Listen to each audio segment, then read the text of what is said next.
Goeiedag en welkom by ons digitale diens. Tradisioneel is hierdie Sondag die grootste Sondag van die jaar, is die jaar waar die kategese begin en ons kop die jaar af. En daar het reeds so baie dinge hierdie jaar gebeur, né? Ons het die geweldige brande gehad in ons omgewing. Ons het 'n biddag gehad verlede Sondag aand wat deur meer as 2000 mense bygewoon is waar ons gebid het vir dit. Ons het 'n noodfonds begin waar ons geld insamel vir die brandslagoffers. Daar het al so baie dinge gebeur, maar ons is nou eers by Waartrek, ons nou die 18de Januarie. So, vandag het die Here dit op my hart gelê om met jou te praat oor Psalm 46. Op oujaar, ons het oujaarsdag het ons 'n diens waar ons die nuwe jaar ingaan saam met die Here en saam met gebed. En daar het ek gepraat oor, ons weet nie wat gaan hierdie jaar vir ons inhou nie. En maar dit gaan nie eintlik om dat die jaar na ons kant toe gooi nie. Van ene kan ons baie seker wees en dit is dat God sal wees met ons. Hy is reeds in die toekoms. En toe tref dit ons en al die dinge gebeur met ons.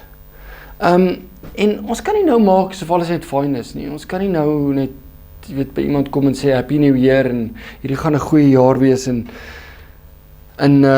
wat ook al nie. Dit is nie hierdie boodskap is nie 'n boodskap vol maklike antwoorde nie. Dit is miskien 'n boodskap waar ons 'n paar moeilike vrae vir mekaar gaan vra. En daarom wil ek vir jou Psalm 46 lees. Kom ons lees dit saam.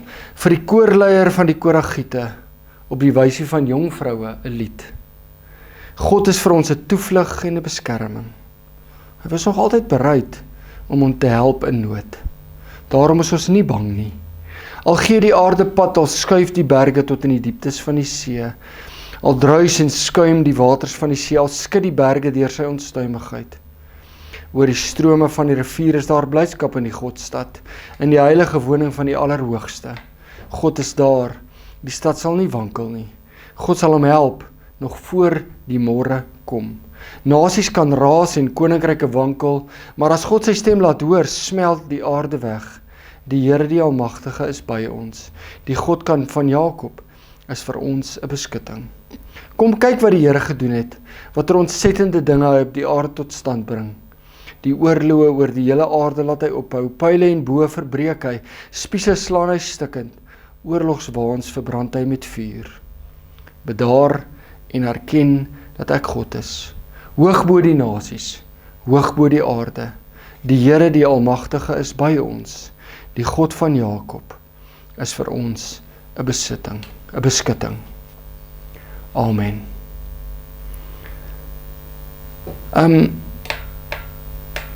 Ek weet mense bedoel seker mooi as hulle sê Happy New Year en hierdie jaar gaan alles net goed gaan en alles en ek, maar die laaste tyd is ek so 'n bietjie opstandig daaroor, want dit voel vir my so 'n bietjie wat is die regte woord?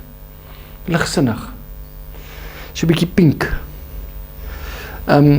Ons praat van pink teologie.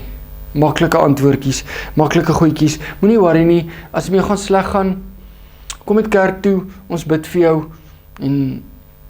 en alles is weer reg. Maar kyk, een ding is verseker, God is in beheer, God sal ons ondersteun, maar daar is nie waarborge dat dit hierdie jaar net gaan maklik gaan nie. Om die waarheid te sê, Jesus het dit gesê, hy het gesê, op hierdie aarde gaan julle dit moeilik hê, maar hou moed, ek het die wêreld klaar oorwin. Ek wil begin met iets wat ek al reeds gesê het in 'n vorige boodskap, en dit is dat ons God sy eerste liefde is. Ons moet dit onthou. Dis nie ons wat in die eerste plek na God toe gaan en hom moet oortuig om vir ons lief te wees of vir ons liefde aan hom moet bewys of wat ook al nie. Dis in die eerste plek hy wat na ons toe gekom het. Hy het ons gemaak. Hy het in die tuin saam met Adam en Eva gewandel en van daai tyd af wil hy by ons wees. Dit staan in 1 Johannes 4 vers 19. Ons het lief omdat God ons eerste lief gehad het. En in die versie net voor dit staan daar eintlik ook baie kragtige woorde waar daar staan, waar liefde is daar geen vrees nie, maar volmaakte liefde verdryf vrees, want vrees verwag straf, en wie nog vrees, het nie volmaakte liefde nie. Waar liefde is daar geen vrees nie, volmaakte liefde verdryf vrees, want vrees verwag straf. Waarvoor is ons bang? Ons is bang dat ons eintlik nie goed genoeg is vir die Here nie. Ons is bang dat die Here ons gaan straf oor ons sondes en dat die ellende wat oor ons pad kom is as gevolg van ons eie toedoen of wat ons doen. En hierso staan in die Bybel dat volmaakte liefde verdryf alles vrees en God het ons eerste lief gehad. So omdat ons vir God lief is, hoef ons nie bang te wees nie. Ek kan baie goed onthou dat toe my geliefde suster siek geword het van kanker, sy het later daaraan gesterf. Dit was die swaarste ding. Toe was daar mense wat na haar toe gekom het en vir haar gesê het dat sy het iets verkeerds gedoen in haar lewe. Dit is hoekom hierdie ding haar tref. Kan jy dit glo? En in die tye wat ons nou is met die brande, vra mense vir my die volgende vraag. Hulle vra vir my, hoekom brand sekere mense se huise af en ander mense se huise nie? En dan kom ek ook oor mense wat vir my sal sê hoe die Here hulle huis gespaar het, maar die ou langsaan is die Here se huis nie gespaar nie. En dit pla die mense wat se huise gespaar is, en dit pla ons almal. Wat kan ons hieroor sê? Wel, die eerste ding wat ek wil sê is, dis alles genade. Hoekom het God nie die vuur gekeer nie? Hoekom het God nie die vuur gekeer nie? Daar's twee woorde wat by my opkom hierso. Die eerste een is raadsplan en die ander een is soewerein. So kom ons begin by die tweede een, soewerein, sovereign. Wat beteken soewerein? Soewerein beteken almagtig. Alwetend, al die krag behoort aan 'n persoon wat soewerein is. In die ou dae was die koning soewerein. Hulle woord het absoluut geld. God is soewerein. Sy woord geld. Hy besluit, maar hy's suiwer. Hy's heilig. Hy's mooi. Hy's vol liefde. Sy wil bring altyd eer aan hom, nooit aan mense nie. God se soewereine krag is iets wat ons in kan veilig voel. Want hy neem altyd die regte besluite, hy maak nooit foute nie. En saam met die woord soewerein is die ander woord raadsplan. So 'n woord wat ek baie jare terug by professor Johan Heinz gehoor het. Raadsplan. Wat beteken raadsplan? Raadsplan, soos ek het verstaan, beteken dat God my toekoms in my lewe bepaal volgens sy raad, volgens sy wysheid, volgens wat hy sien. Nou onmiddellik bring dit nou weer die vraag op, het God in sy soewereiniteit en sy raadsplan besluit dat die vuur moet die wêreld tref sodat die mense bietjie kan terugkom na hom toe? Nee, dit beteken nie dit nie.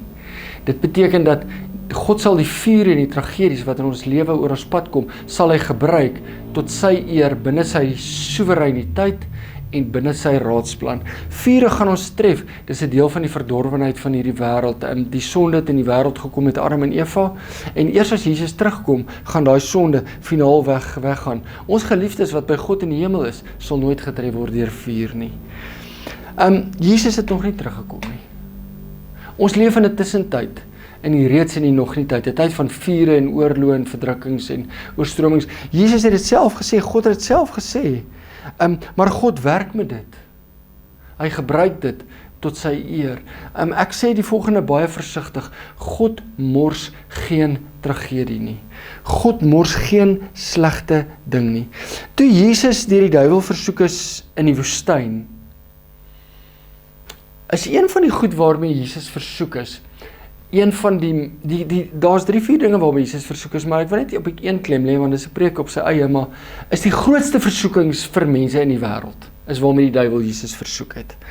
En die een ding waarmee die duiwel Jesus versoek het, is met hierdie ding van, jy is wat jy het. Nou dit is ons grootste versoeking. As ek sê vir myself, as ek net 'n groot huis en 'n groot kar en 'n groot werk en 'n groot bankrekening het, dan gaan ek iets wees. Maar omdat ek nou nie 'n groot huis, 'n groot werk en 'n groot bankrekening het, maar eintlik sukkel, nou is ek nie iets werd nie. Daai is die duiwel se grootste versoeking en die duiwel het Jesus daardeur probeer versoek.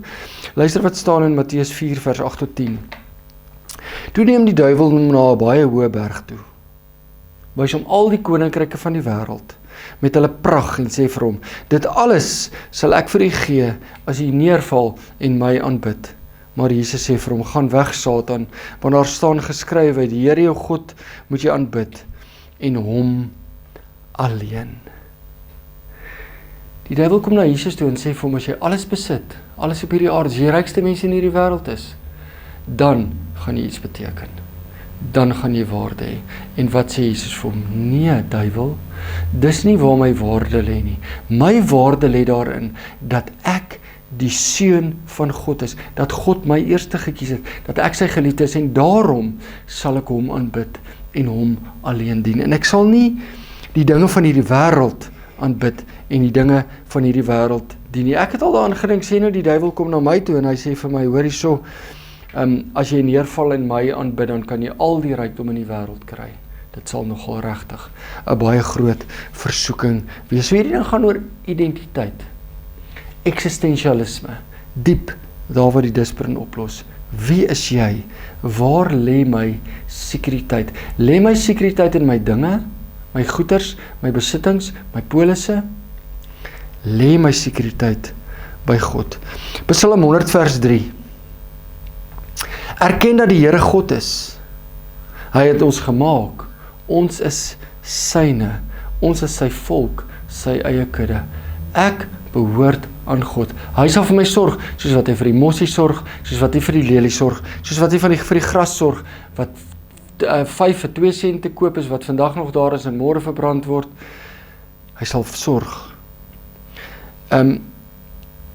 Romeine 14 vers 8. As ons lewe, lewe ons tot eer van die Here. En as ons sterwe, sterf ons tot eer van die Here. Of ons dan lewe, en of ons dan sterwe, ons behoort aan die Here. Omdat ons aan die Here behoort, sal hy altyd vir ons uitkyk. En wat ook al die lewe en die sonde en die wêreld na ons kant toe gooi, ons bly, ons behoort steeds aan God. En hy gaan vir ons sorg, hy gaan vir ons help. Die derde een is 1 Korintiërs 6 vers 19 tot 20. Julle het die Heilige Gees wat in julle woon, van God ontvang. En julle behoort nie aan julle self nie. Julle is gekoop. En die prys is betaal. Julle moet God is in julle liggaam verheerlik. Ons behoort nie aan onsself nie. Ons behoort aan God. Ons kinders behoort nie aan ons nie. Hulle is God se kinders. Ons eggenote, ons mans en ons vrouens, behoort nie aan ons nie. Dit behoort aan God. Ons moenie ons kinders aanbid nie. Ons moenie ons eggenote aanbid nie. Ons moenie ons besittings aanbid nie. Ons moet vir God aanbid. Ons behoort aan hom. Baie van ons soek antwoorde. Wat gaan die jaar vir ons inhou? Hoe gaan ons herbou? Hoe gaan ons rou? Hoe gaan ons cope met hierdie lewe? So weet jy nou al, weet ek spot in die kerk, mense sê al vir my, ek kan nie preek sonder 'n aanhaling van Henry Nouwen nie, jy gaan ek alweer. Maar hy is vir my 'n geestelike mentor, alhoewel hy baie lank al reeds oorlede is, en ek het baie van sy goed gelees, so dit kom die hele tyd by my op. Maar hy praat van a little light. Hy praat van a little light. Kom ek lees vir die aanhaling. Mostly, we have just enough light to see the next step. What we have to do in the coming hour or the following day, the art of living, is to enjoy what we can see and not complain about what remains in the dark. When we are able to take the next step with the trust that we will have enough light for the step that follows, we can walk through life with joy and be surprised at how far we go. Let's rejoice in the little light we carry and not ask for a great beam, that would take all shadows away. Matteus 6 vers 34. Moet julle dus nie oor môre bekommer nie, want môre bring sy eie bekommernis. Elke dag bring genoeg moeilikheid van sy eie. Elke dag bring genoeg moeilikheid van sy eie. So, Jesus het ons dit ook geleer. Hy sê, vat elke dag op 'n slag. Vat lewe vir vandag. Los môre in God se hande. Want 99% van die goed waar ons worry word en enikeis nie waar nie en los elke dag en gaan elke dag na God toe. Dis hoekom stilte tyd so belangrik is en dis ook hoekom Psalm 23 sê, hy gee my nuwe krag, want elke dag gee hy vir my nuwe krag. En dit loop alles uit op dankbaarheid, né? Dit loop alles uit op dankbaarheid. Wat is dankbaarheid? Selfs al vat God alles hier op aarde weg. God bly by ons. Hy stap saam met ons. Daar is geweldige dankbaarheid in dit. Psalm 46 se 10de vers, is 'n geweldige vers. Ek wil dit vir 'n Engelse vertaling lees. In die Afrikaans sê dit bedaar en erken dat ek God is, hoog bo die nasies, hoog bo die aarde. Maar in die Engels, in die New International Version vertaal dit so: Be still and know that I am God. I will be exalted among the nations. I will be exalted in the earth. Gaan wees stil. Ek ook.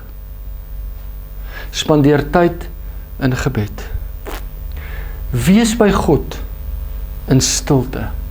Voel sy blik, sy kyk van liefde op jou. 1 Konings 19 vers 11 en 12. Maar die Here sê vir hom, vir Elia, nadat hy weggehardloop het, want hy het vir Isebel geskrik, hy was bang. Hy was bang vir sy toekoms. Die Here sê vir hom, kom uit, en gaan staan op die berg voor my, die Here, ek wil verbygaan. Skielik was daar 'n baie sterk wind wat die berg stukkend geruk en die rotse gebreek het voor die Here, maar in die wind was die Here nie. Na die wind was daar 'n aardbewing, maar in die aardbewing was die Here nie. Na die aardbewing was daar vuur, maar in die vuur was die Here nie. En na die vuur was daar 'n fluistering in die windstilte. En toe kom God na Elia toe, en toe vra God vir Elia, wat maak jy hier, Elia? Dis nie 'n baie goeie vraag vir my en vir jou nie. Wat maak jy hier, Henry? Here, ek is hier om u aangesig te soek, om u wil te soek, om u heiligheid te soek, want ek wil heilig wees, soos u heilig is, en ek, Here, wil u teenwoordigheid vandag beleef, want dan weet ek, u gaan môre ook by my teenwoordig wees, want elke dag bring genoeg moeilikheid van sy eie. Amen.